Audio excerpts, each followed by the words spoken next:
10 নঙ্গে কি বলছে জানেন? 10 নং প্রশ্নে বলছে যে 3 দশমিক স্থান পর্যন্ত বর্গমূল নির্ণয় করো। তার মানে যেহেতু 3 দশমিক স্থান পর্যন্ত বলছে, এই ভগ্নাংশগুলো হর লব কোনোটাই কি নয়, পূর্ণবর্গ সংখ্যা নয়। তাহলে আমরা প্রথমে এখানে দেখি যে 7 ভাগের কত, 6। এটা বর্গমূল নির্ণয় করতে বলছে না? তাহলে বর্গমূল নির্ণয় করার জন্য আমরা কি করব, এটাকে রুট করব। ঠিক আছে, এটা হচ্ছে বর্গমূলের চিহ্ন, আর স্কয়ার হচ্ছে বর্গের চিহ্ন। স্কয়ার হচ্ছে কি চিহ্ন, বর্গ, আর রুট হচ্ছে বর্গমূলের চিহ্ন।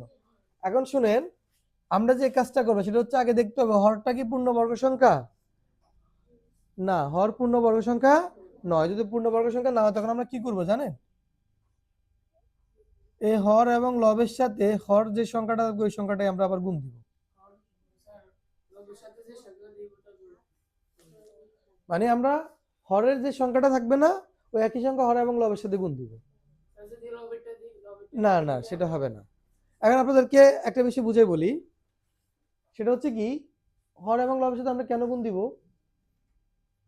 এটা একটা 7 ভাগের 6 একটা কি ভগ্নাংশ। এখন এই 7 ভাগের 6 এর সাথে, মানে 7 ভাগের 6 কি একটা হর একটা লব না, হর হচ্ছে 7, লব হচ্ছে 6। এটার সাথে আমি শূন্য ব্যতীত যে কোনো সংখ্যা দ্বারা গুণ দিলে তার কি কোনো পরিবর্তন হবে, মানে মানে কোনো পরিবর্তন হবে। এটাকে কি বলে, এটাকে সমতুল ভগ্নাংশ বলে। যেমন 7 ভাগের 6 যে কথা, 7 7 49, 6 7 42, 49 ভাগের 42 একই কথা। তুমি ভাগ দিয়ে দেখো, 6 ভাগ 7 যে রেজাল্ট আসবে, 42 ভাগ 49 একই রেজাল্ট আসবে। দেখো ভাগ দিয়ে একই রেজাল্ট আসবে না, এটাকে বলে সমতুল ভগ্নাংশ।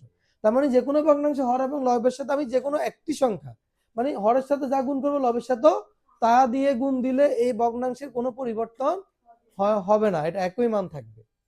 গুণ করে দেখছো, দেখবেন যে একই মান আসবে।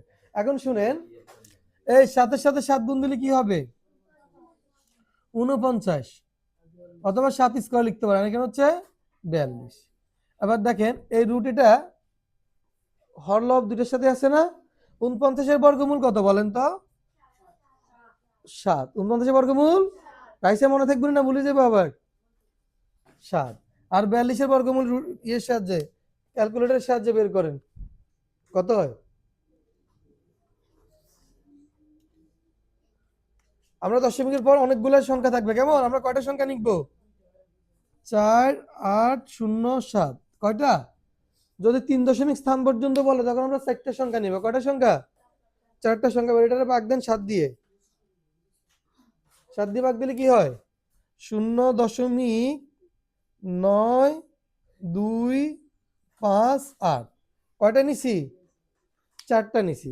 যদি 3 দশমিক পর্যন্ত বলে তখন আমরা কয়টা নিব, 4টা। কিন্তু লিখতে কি লিখবো দেখেন তো, শেষ লাইনে এ কথা বলবেন না।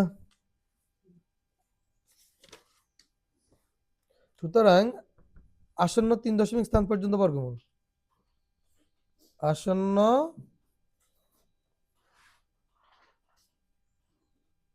3 দশমিক স্থান পর্যন্ত বর্গমূল।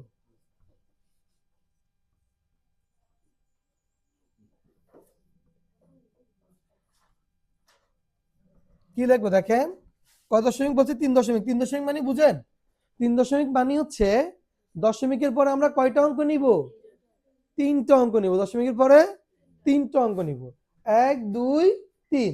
এখন যে 3টা অঙ্ক নিলে 3-এর পরেরটা কি 4 নাম্বার অঙ্কটা যদি 5 6 5 6 7 8 9, 5 6 7 8 9 হয়, তখন আমরা তার আগের সাথে কি যোগ করব, 1।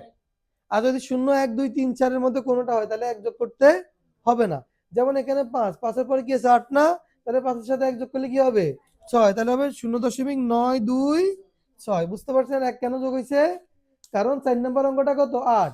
এটা 5 হইলো, এখানে 1 যোগ হইতো, এটা 6 হইলো 1 যোগ হইতো, 7 হইলো 1 যোগ হইতো, 8 হইলো 1 যোগ হইতো, 9 হইলো 1 যোগ হইতো। আর 0 হইলে যোগ হইতো না, 1 হইলে যোগ হইতো না, 2 হইলে যোগ হইতো না, 3 বা 4 হইলে যোগ হইতো না। ঠিক আছে নি, মনে থাকবে নি, না ভুলে যাবেন,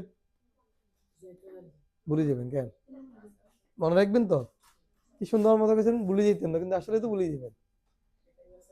আচ্ছা শুনেন, কারো কোনো প্রশ্ন আছে এখানে, নেই তো, লিখেন।